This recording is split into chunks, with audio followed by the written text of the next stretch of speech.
Oke, kembali lagi bersama saya Muhammad Taufiuddin dari Satu Informatika. Di sini saya akan menjelaskan tugas yang kedua dari tugas satu Data Science, yakni memanipulasi data dari dataset dan menganalisis data.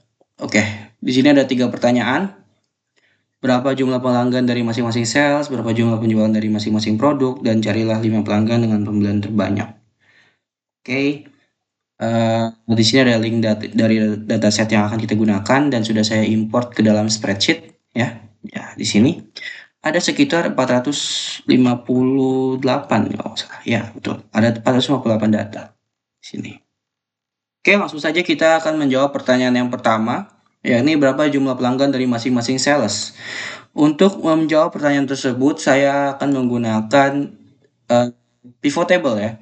Pivot table di sini rows-nya saya gunakan nama sales karena yang diminta adalah banyak customer dari masing-masing sales. Kemudian value yang saya gunakan itu juga nama sales. Kenapa? Karena dataset ini itu adalah dataset record dari transaksi. Jadi setiap ada transaksi akan terrecord di dalam dataset ini. Yang artinya data-data seperti nama sales, harga asli, customer, tipe produk itu akan terus berulang seiring dengan banyaknya transaksi yang terjadi gitu. Oleh karena itu, data-data dari nama sales ini juga akan berulang seperti oktroy, ini, kemudian oktroy lagi. Nah, karena itu untuk mengetahui berapa banyak customer yang ditangani oleh satu orang sales, kita bisa menghitungnya dengan menghitung berapa kali nama sales ini keluar. Misalnya Agus. Agus ini tercatat 117 kali keluar di dataset tersebut. Di dataset ini, ya kan? Ada 117 kali Agus di sini. Dan dilanjut dengan dataset yang lain. Begitu. Untuk menghitungnya, saya menggunakan rumus count A. Kenapa count A bukan count atau count yang lainnya? Karena count A itu akan menghitung seluruh baris, tapi kecuali baris yang kosong. Karena datasetnya ada banyak banget datanya, kita tuh uh, kadang pusing ya untuk nyari satu-satu apakah ada data yang blank atau yang nggak ada datanya gitu. Karena kalau pakai fungsi count atau ya fungsi syntax count itu akan terhitung gitu data yang blanks. Sedangkan kalau pakai count A itu enggak. Oke, kita lanjut ke pertanyaan yang kedua. Berapa jumlah penjualan dari masing-masing produk? Kita akan menggunakan hal yang sama seperti nomor satu, yakni menggunakan count A. Karena apa? Ya, sama seperti yang itu sudah saya jelaskan sebelumnya. Ini merupakan dataset record dari transaksi. Jadi kita tinggal mencari tahu berapa kali produk A ini muncul di dataset ini. Didapatkan hasil seperti berikut. Yakni produk E muncul sebagai produk dengan penjualan terbanyak dan produk A yang terkecil. Ya, kita lanjut ke pertanyaan yang ketiga. Carilah 5 pelanggan dengan pembelian terbanyak. Oke, di sini saya juga sama menggunakan count A untuk menghitung berapa kali satu orang customer muncul pada dataset tersebut ya. Sini didapatkan oleh ada Bezayan, disusul oleh Migneo, Ticaunan, dan Ade. Namun, ada sedikit penambahan di sini karena setelah hasilnya muncul dari pivot table, terdapat customer dengan banyak transaksi yang sama. Misal ini, seperti Ticaona dan Nah. Oleh karena itu, untuk melakukan pemeringkatan atau pemberian ranking terhadap customer ya yang memiliki transaksi terbanyak, saya menambah parameter tambahan, yakni total transaksi yang telah mereka lakukan. Kenapa AD muncul sebagai top 5? Dari kalau nggak salah ada sekitar 4 customer yang memiliki banyak transaksi yang sama dengan AD, yakni 12. Karena AD memiliki total transaksi yang paling banyak daripada customer dengan banyak transaksi yang sama seperti AD gitu. Oke, di sini ada visualisasi. Saya menggunakan bar chart sebagai visualisasi saya karena menurut saya data ini bukan merupakan data yang historis gitu atau data yang mengharuskan kita membuat persentase gitu, tidak. Karena alasan saya menggunakan bar chart itu agar datanya mudah untuk dibandingkan. Misalnya kita mau membandingkan ini dengan sales-sales yang lainnya, ya.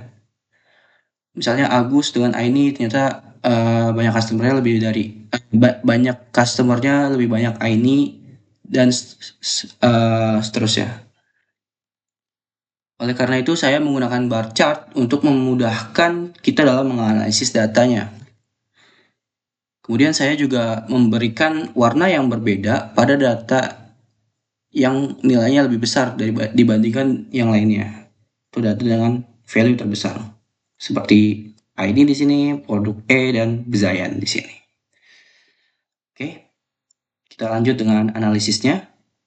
Berdasarkan hasil analisis dan visualisasi data yang telah dilakukan, saya memperoleh hasil bahwa sales bernama ini memiliki jumlah pelanggan terbanyak dibandingkan sales lainnya.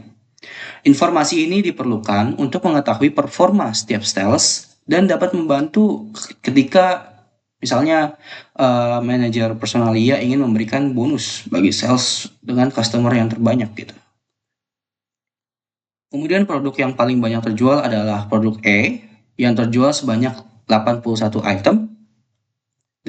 Dari hasil analisis ini diperoleh informasi yang sangat dibutuhkan oleh tim marketing gitu ya untuk mengoptimalisasi pemasaran setiap produk. Terlebih untuk produk dengan penjualan paling sedikit.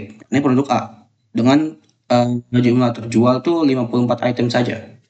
Dengan informasi yang didapatkan, nantinya tim marketing dapat menentukan nih strategi marketing apa yang cocok untuk setiap produk gitu.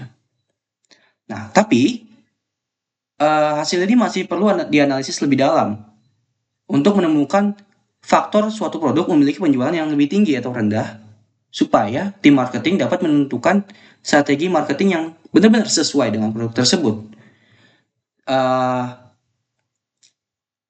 Salah satunya adalah dengan menganalisis pola pembelian yang dilakukan oleh pelanggan. Misalnya produk A deh, misalnya produk A ini adalah sembako ya, atau sembako yang misalnya beras gitu. Kan kalau orang beli beras sekilo tuh nggak mungkin setiap hari mereka beli kan. Artinya ada frekuensi pembelian yang terjadi di situ. Nggak. Jadi penjualan produk A itu terjadi di event-event tertentu seperti awal bulan atau akhir bulan seperti itu.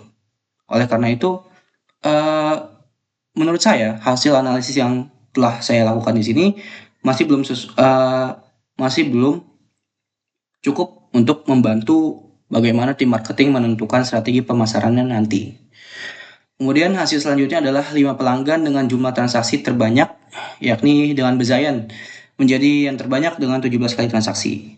Nah, di sini ada hal yang perlu diperhatikan seperti yang sama yang telah saya jelaskan sebelumnya ya. Karena ada yang sama gitu banyak transaksinya. Jadi harus ada parameter tambahan untuk menentukan ranking dari setiap customer. Informasi ini diperlukan untuk menentukan strategi pemasaran yang bersifat loyalty marketing, seperti memberikan diskon kepada customer dengan transaksi terbanyak yang mampu mendorong minat beli pelanggan lainnya. Jadi setelah kita tahu nih siapa customer dengan transaksi terbanyak, kita bisa tuh menerapkan strategi loyalty marketing atau strategi marketing yang bersifat yang berorientasi pada customer gitu. Misalnya Bezayan nih nanti kita akan kasih kupon diskon atau misalnya kita kasih hadiah gitu apa gitu. Kan akhirnya orang-orang jadi semakin berlomba-lomba gitu untuk berbelanja di apa ini? Misalnya toko kita atau supermarket kita gitu. Mungkin sekian dari saya. Mohon maaf apabila ada kesalahan. Sekian dan terima kasih.